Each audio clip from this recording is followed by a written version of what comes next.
Alright guys, today we're working on the 2001 F250 extended cab 4x4. So we're going to switch the body mounts out from the OEM to the new S&B Silicone mounts. So I started on this a little bit just to see how difficult it was going to be. It doesn't look like it's going to be too bad. So the front body mount is kind of right down here about where the light's at. And you can see you can get to the top bolt. Let's see if we move that air piece out of the way. There we go. Yeah, right down there she is. So that's the nut, the top nut for that front body mount.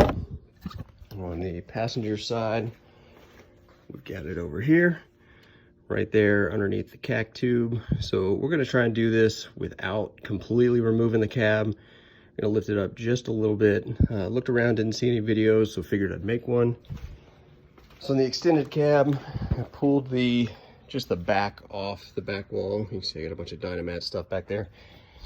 All right, so it looks like the bolt's gonna be right here underneath this. So we're gonna cut a little hole right there to access that bolt. It's gonna be the same thing on the other side, and we'll go from there. All right, so we cut that hole for the first bolt. We're gonna do the same thing on the other side.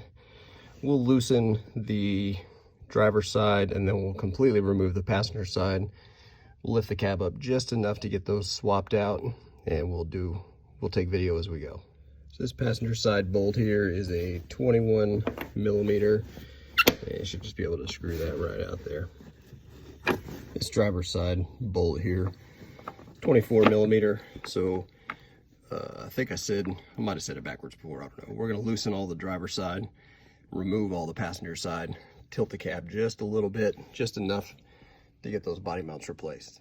All right, so on the front passenger side, you know, pull your carpet back. You just kind of lift this thing up, pull your kick panel out. There's a little pin that goes, right inside this thing here, that little black thing.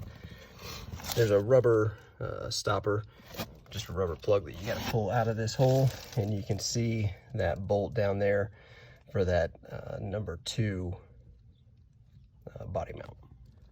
All right, here we are on the driver's side. So you can see same thing. You just pull the carpet back, pull that plug out, and there's your bolt for your number 2 row body mount. I think I forgot to mention, so on the passenger side, that number 2 row body mount, the one that's in the front floorboard there, that's a 21 millimeter. On this driver's side, it's a 24 millimeter, same as it was on that number 3 row under the back seat. All right, to get to this front one here, so there's a hole right above the leaf spring. You can see a little bit where that is. Let me see if I can get my flashlight here. All right, so that hole right in there. So the OEM bolt size on here was an 18, and I'm using another 18 up top.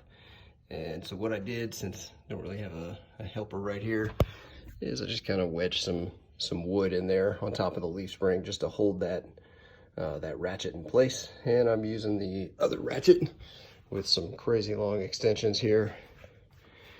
And you can see we're reaching down in there, little wobble adapter on the end just to get to that top nut there. All right, so we're doing the same thing on the passenger side here. We've got it up through that hole there. Got it just propped up on some wood on the leaf spring, and just using that wobble adapter, we're getting right there onto that nut there. We'll take that off. All right, so this is the rear of the cab. We got the bottom of the body mount off. Had to use a little bit of an air hammer just to kind of vibrate that loose. And we're gonna lift the cab up just a little bit, pull that out, slide the new one in, and drop it back down. All right, we got the new S&B Silicone body mount in there. Again, that's the rear of the cab. We just got it held it up with a jack stand just so we can get the bolt in place from the top side. All right, this is the one mid-cab right behind the spring shackle. So this one, when you're putting it in, you kind of got to position this bottom piece first to get it right above that bolt and that nut. and then stick your top piece in there. That'll help you line it up. Once we tighten that bolt down, that'll bring it up off that nut and bolt there. The front body mounts require a little bit more work, so you can see it right there with the light on it, and the other end of the body mount is inside the frame itself. So the easiest thing to do is just go ahead and take your bumper off. Of course, it's only 6 bolts. You know, you got one here, one there, and then you've got your 2 right there and 2 right there that just bolt to your frame there. So we got the bumper off, and we're gonna take the tow hook out here, and then we'll be able to access the underside of that body mount to replace it. We got one of the front body mounts switched out, working on the second one, but just to kind of show you a little bit of a difference. So there is the OE body mount. You can see it right under there, kind of cracked and beat up. It is actually holding up pretty good for 20 plus years. And let's take a look at the other one. So this is the new one we put in yesterday, and granted it's not torqued down to specs yet, but it does look quite a bit better. Okay, I went through a huge pain in the ass yesterday trying to get the front mount off the passenger side, and so after I got it off, the bolt just didn't want to spin free, and it does not just push through.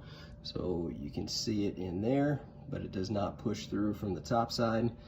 So it does unscrew.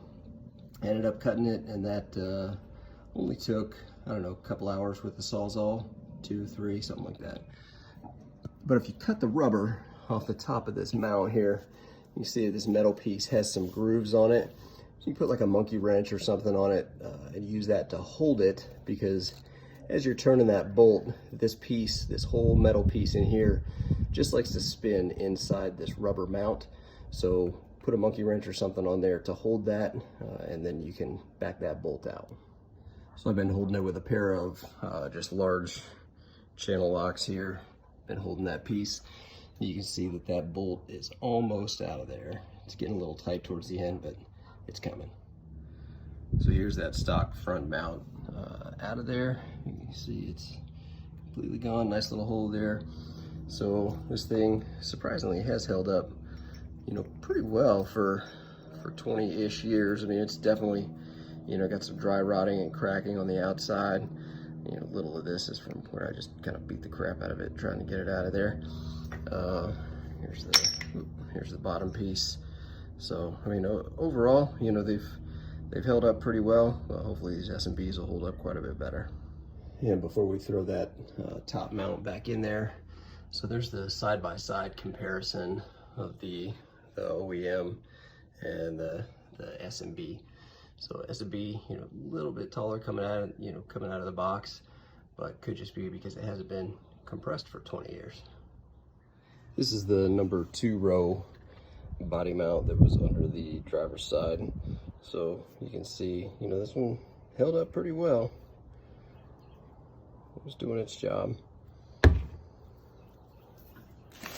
little bit of junk in there, but yeah, overall, not terrible. We get the rest of the body mounts in, torqued them down to 60 foot-pounds. And we're gonna do the same thing to the ones on the front there. We got the ones in the cab torqued down the ones on the front, put the front bumper back on, and sorry, the tow hooks, and then the front bumper, and that'll wrap it up. Just got back from taking a test drive with the new body mounts. Definitely smoothed out the ride quite a bit. I had a kind of a popping that I was chasing around a little bit. Every time I would take off, it would kind of pop, you know, once or twice, sometimes 3 times, and that pretty much did away with that. But the S&Bs definitely smoothed out the ride quite a bit. I like them.